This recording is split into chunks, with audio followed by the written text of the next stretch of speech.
জাদুর মেলবন্ধন ঘটান। এর সঙ্গে ধর্মীয় জীবন ও মানব সেবাকেও নিজের অংশ বানান। সাম্প্রতিক সময়ে যোগ দেন রাজনীতিতেও। শারীরিকভাবেও নিজেকে করেছেন দারুণ সক্ষম মেসুত ওজিল, যাকে নিয়ে আছে অনেক গল্প। সেই সব গল্প নিয়ে বিস্তারিত থাকছে প্রতিবেদনে। দাদা ছিলেন তুরস্কের, বাবা থেকে বেড়ে ওঠা জার্মানিতে। জার্মানির অভিবাসীদের 70% তখন বেকার। এর মাঝে কোনো রকম জীবন চালাচ্ছিলেন মেসুত ওজিলের পরিবার। দিন চলতে পরিবারকে সাহায্য করতে হতো নিয়মিত। এর মাঝে ফুটবলকে আঁকড়ে ধরেন, ভালোবাসেন। শেষ পর্যন্ত এই ফুটবল দিয়েই সারা বিশ্বে অর্জন করেন খ্যাতি। কলেজে থাকাকালীন ফুটবলে হাতে খড়ি। স্বপ্ন দেখতেন কলেজের সামনে থাকা শালকে একাডেমিতে খেলবেন। সেই স্বপ্ন পূরণ করতে পেরেছেন। শালকের একাডেমিতে যোগ দেন 2005 সালে। সেখান থেকে চলে যান আর এক জার্মান ক্লাব ওয়েডার ব্রেমানে। 3 মৌসুম সেখানে কাটান। এরপর তাকে 15 মিলিয়ন দিয়ে কিনে নেয় রিয়াল মাদ্রিদ। মাদ্রিদের হয়ে স্বপ্নের সময় কাটান মেসুত ওজিল। মাদ্রিদের হয়ে 180 ম্যাচে করেন 107 গোল অ্যাসিস্ট। বিশেষ করে অ্যাসিস্ট কি পাস থ্রো বলে ওজিল কতটা দক্ষ ছিলেন তা অনুমেয় তার অ্যাসিস্টের পরিসংখ্যানে।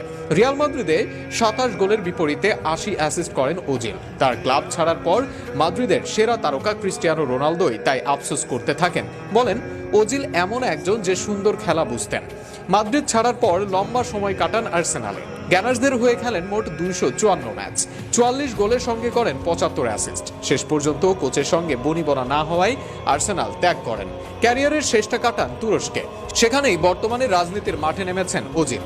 যোগ দিয়েছেন রিসেপ তাইয়েপ এরদোয়ানের ক্ষমতাসীন পার্টিতে। এর মাঝে জার্মানির নাম্বার 10 জার্সি গায়ে দেন।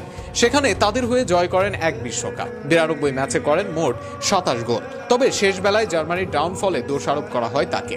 ওজিল তাই মুখ ফুটে বলেই ফেলেন, ভালো খেললে তিনি জার্মান থাকেন, খারাপ খেললে হয়ে যান তুর্কি অভিবাসী।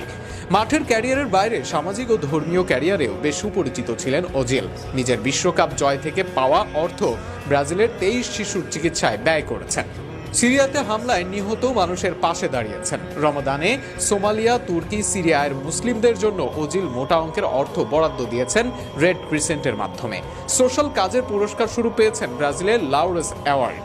ব্যক্তিগত জীবনে ধর্ম চর্চা করতেন ওজিল। প্র্যাকটিসিং মুসলিম ছিলেন তিনি।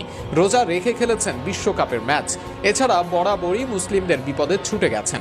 মানুষ হিসেবেও ছিলেন অমায়িক। তার দিকে সমর্থকরা রুটি ছুঁড়ে মারলেও সেটাকে উঠিয়ে পরিষ্কার করে চুমু দিয়ে সরিয়ে রাখেন। সবকিছু মিলিয়ে ওজিল তাই এক প্রজন্মের কাছে শ্রদ্ধার এক নাম।